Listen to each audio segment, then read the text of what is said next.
Hello everybody, my name is Gamo and welcome back to my channel.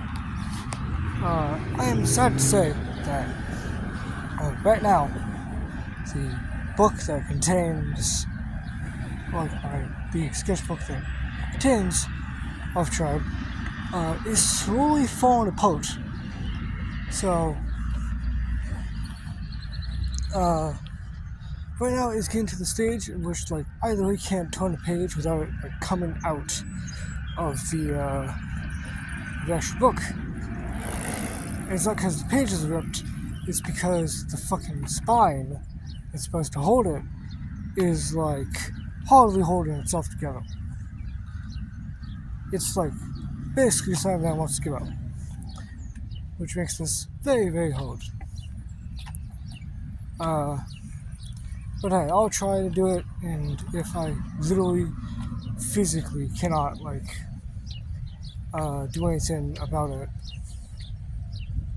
then I won't try to. Then I'll find a different way to do it. Maybe I'll staple it together.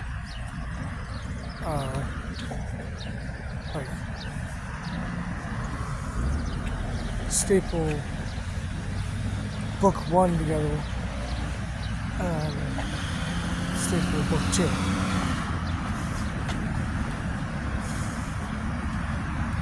That or I could just put it in a folder, because I can actually do that.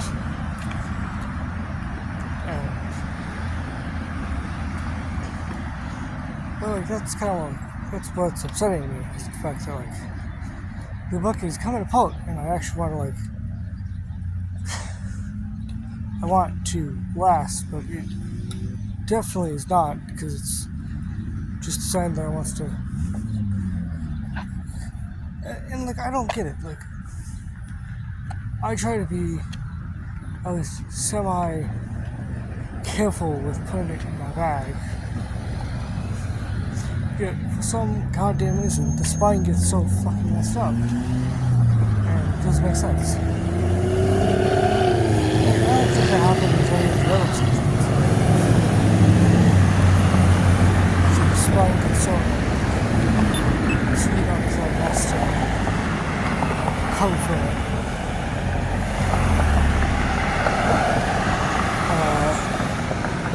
Yeah. I don't really know.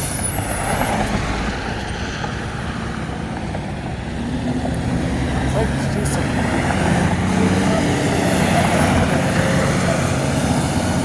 Let's talk about Elf Tribe. Let's talk about Elf Tribe stuff. For instance, Elf Tribe is. I'm about to finish another page. I have to do the outline and stuff. Yeah.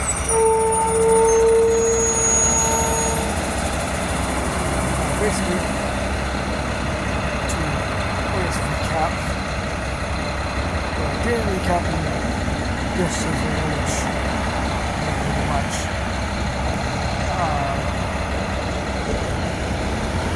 Basically, Fog and his friends finally set off to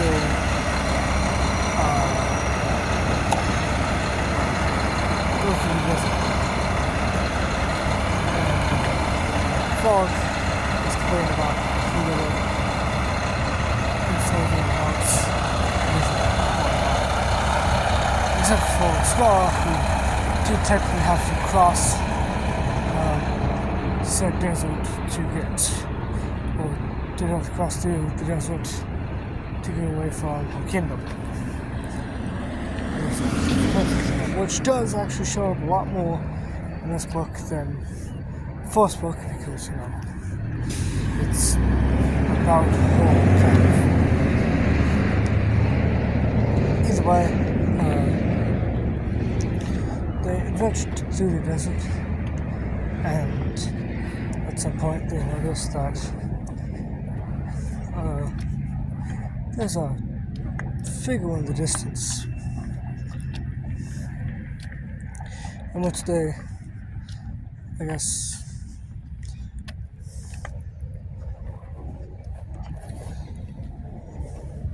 once Nomazide or Zide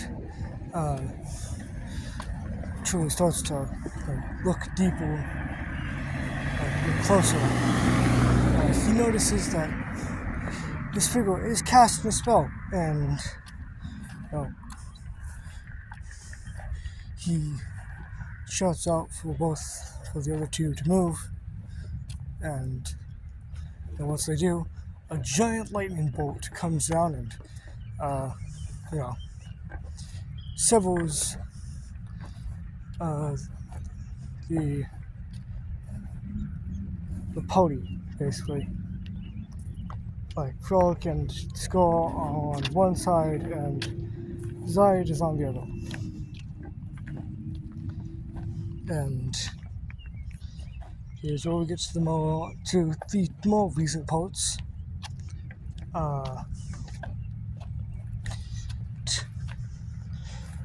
Well, Skull and Frolic are in shock, and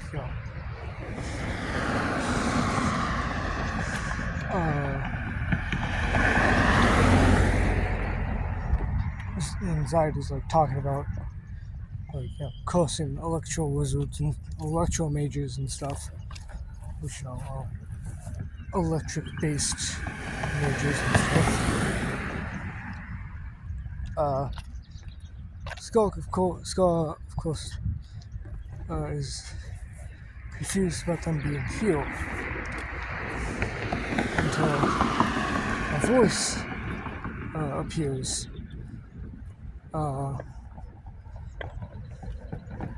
Which is basically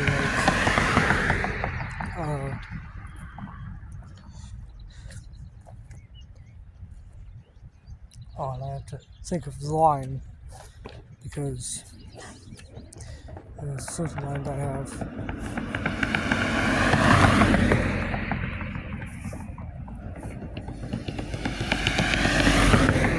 I believe,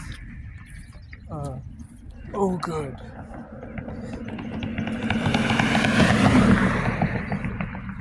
Yeah, I think it was oh good. 2 runaways with 1 bolt. And Skull, of course, knows that voice. And she's like, no, you can't be here. And of course, Frolic is like, who can't be here? And, the voice is like, oh, what is it, princess?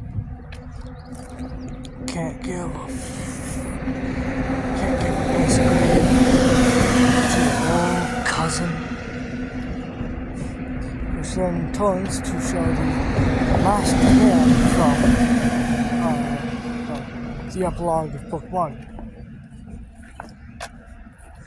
Which, makes him mysterious.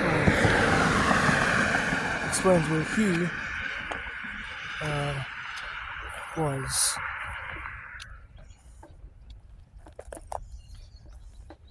And then, we move on to the page that I've been working on,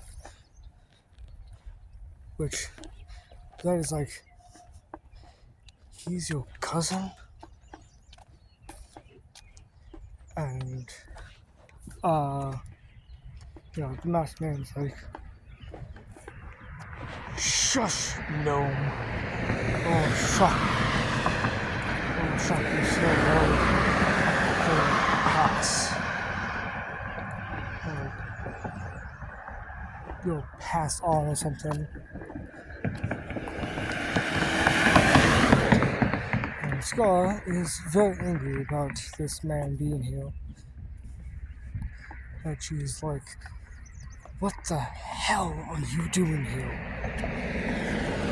Which then he responds with,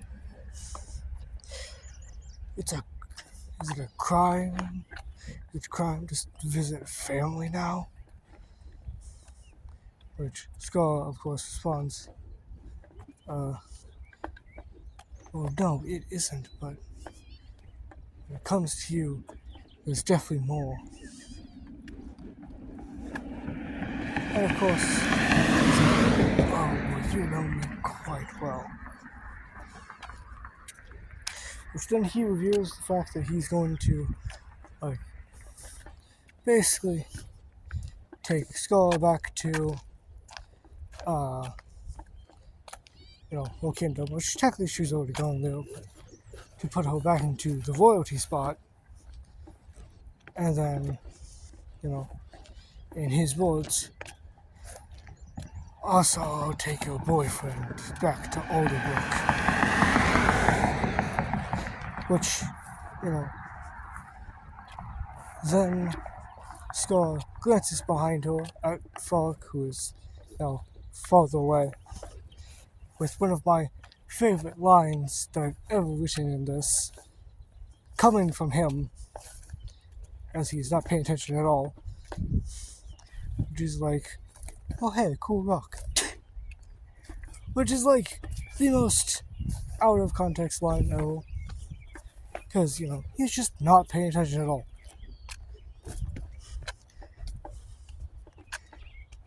He's just like staring at a pretty cool rock.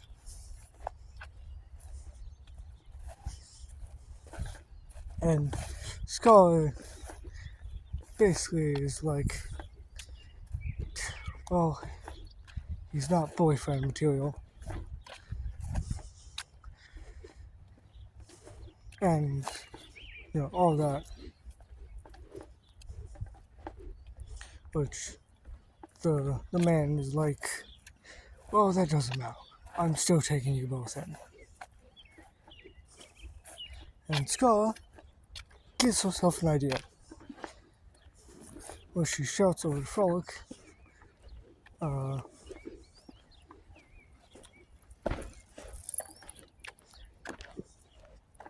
she shouts to Frolic, asking if he'd want to try out his new sword, which is the legendary sword, because they got that in the last book.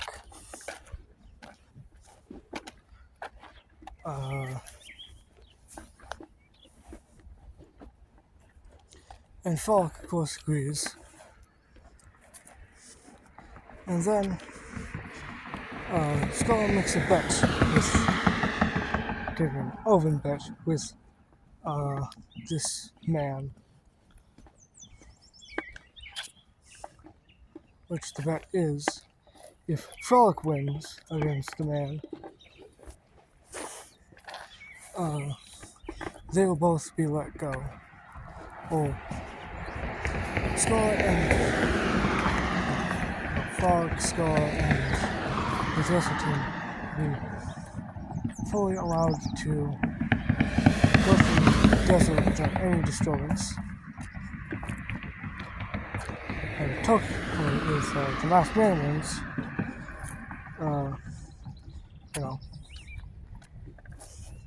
You just take them both in.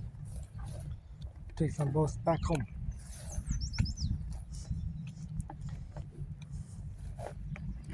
Which, the man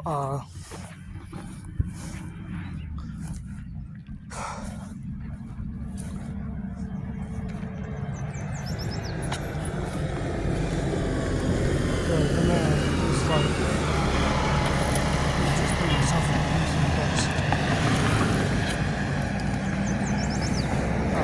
he of course is forced to it by now, the Scarlet.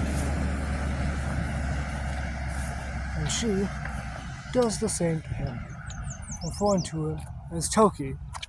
But yes, this masked man with his weird gas mask looking thing is indeed Toki. Which, of course, means that he's of course related to him. But of course, either way, they agree to the deal, and boom, then we have a little voices panel. that's really all I have done right now. But I'll have to do the outlining for that. The last panel of the page I was talking about and all that. Make it work. And I get to still having Toki fight.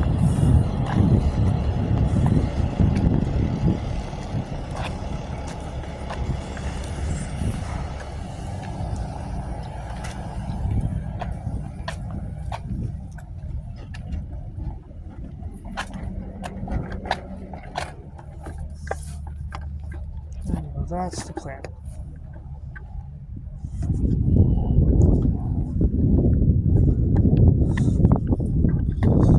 So, anyways, that's all for now. Remember to like, subscribe, and goodbye.